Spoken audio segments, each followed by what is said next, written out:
This week on Capitol Report, Texas school shootings and a plea for change. We are never, ever giving up until we win this fight. We talk with Senator Chris Murphy about moving the needle on gun control legislation. Also, with a brand new poll is now telling us about the race for governor.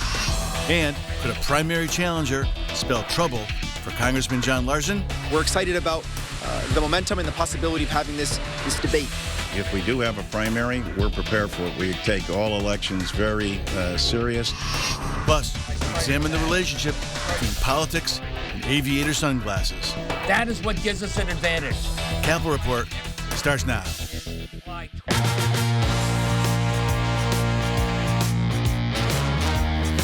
Welcome to Capitol Report. I am Tom Dutchick, and we are so glad that you are spending part of this Memorial Day weekend alongside the Power Panel. Joe Airsim was back, tanned, rested, and ready from your vacation. Rested and ready to go. Rested and ready. Johnny Mack. I'm back. All right, guys. Mack is back. Let's get into it. Another school shooting. Those three words roll off the tongues too often in this country, and the question that always comes up is this: how could this have happened? Unionville, Texas, Sandy Hook, countless others. The question, how could this have happened, seems simple. Yet it remains one of the most perplexing, but here's what hasn't happened in 10 years since Sandy Hook. Congress has failed to reach any common ground to enact bipartisan common gun control legislation. Last Tuesday, moments after news broke about the shooting, Connecticut Senator Chris Murphy went to the floor and implored his colleagues in the U.S. Senate to take action. Here's a clip of that. But I'm here on this floor to beg, to literally get down on my hands and knees and beg my colleagues. Find a path forward here. Work with us to find a way to pass laws that make this less likely. Well, and Senator Chris Murphy, who wrote this book, The Violence Inside of Us, probably about Johnny Mack, about probably 4 school shootings ago. You were at Sandy Hook with the parents the day that happened. How do we get here? How do we get some bipartisan compromise on this, or are the sides too polarized to ever have compromise on this issue? Well, the optimist in me wants to think it can happen down in Washington. It used to happen, right? The rules haven't changed in D.C. Republicans and Democrats used to be able to sit down and really work on some tough compromises. And you know, we're sitting here with Joe, who was the majority leader when I was the Republican leader. We sat down in a room for weeks and hammered out a bill. It wasn't just about common sense gun legislation. It was also about how we can better protect our schools, our kids in our schools, which we've done, and talking about mental health issues. I'm still hopeful Congress can do that, but it saddens me.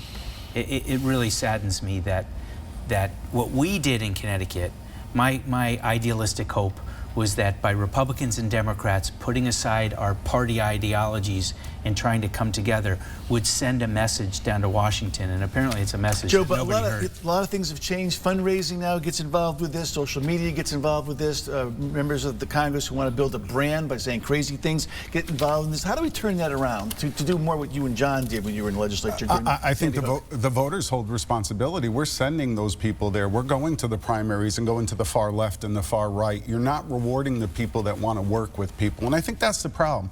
And let me say this, John, speaking as somebody who sat in the room and negotiated that bill, it was hard on all of us. Those of you that were at Sandy Hook that day, I think that forever changed you, looking at the parents, talking to the parents. It was just devastating. We cannot allow this to be the norm. Cannot allow it to be the norm. I'm trained by the military with a M16 similar to the AR-15. There is no reason anybody besides military and law enforcement deserves that weapon. And we got to stop calling out Republicans as Republicans in their position, and Democrats. Can't just people get in a room like we did and replicate the magic. Yeah, and I think you're right. Look, there are things that Americans, I think, overwhelmingly support. You know, certainly a background check anytime and every time a gun is sold. Clearly, we had an assault weapons ban from 1994 to 2004. We could do that again. There are plenty of guns for people. I support the right to own guns, as do you. Yep. There are plenty of other guns that people can have for their self-defense, and I think that's common sense. There are also things that we can do to protect kids in our schools, and not harden them, but make them safer. All right, guys, so Governor Lamont also speaking out about Connecticut's strong record on gun control. There was a push to take some more action on so-called ghost guns during the last session, never made it to the floor for vote. The Gov stopped short of calling for a special session on the matter. Watch this.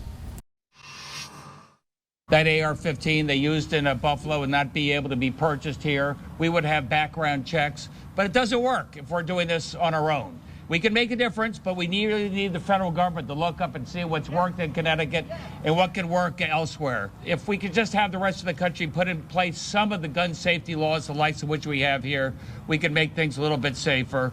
But in the meantime, I want you to look out for each other. I want you to be a shoulder to lean on. Republican gubernatorial nominee Bob Stefanowski, who was quarantined with COVID last week, also weighed in on gun laws here in Connecticut and across the nation. Take a listen. Connecticut already has the strongest gun laws in the entire nation, and they should stay that way. But I'll use my platform as governor to urge Congress for a comprehensive overhaul of our federal gun laws, to promote solutions that protect the rights of every law-abiding gun owner, but also that prevents those who pose a risk to themselves and others from getting a gun. So, guys, I'm holding an article from the Hartford Courant. From what year was that, John, you ran for governor? Dodged by gun issue. McKinney faces an uphill climb. Talk about what kind of uphill climb Bob Stefanowski has. He messaged this right? Will this help or hurt him with his base? I think he's messaged it right. You know, there wasn't much discussion of guns in the 2018 election. We're going to hear more about it. Is he going to maybe lose some support on his base? I guess so. But you know, Republicans represent 20% of the electorate in the state of Connecticut. You cannot be a Republican and win unless you get unaffiliated voters and some Democrats to win. That's just the reality and the facts of the numbers. So I think he did a good job messaging. Would his response have been different if he were facing a primary? I don't think so. I don't think so. I think it would be. He's been somewhat vague on a few issues. I like what he's saying now, but he's got to clarify. Before he said gun-free zones weren't a good thing. He had mentioned that he would not vote for any other laws in Connecticut to make it tougher to own a weapon. I mean, those have to be sorted out. Again, I keep saying it, and I feel like a broken record.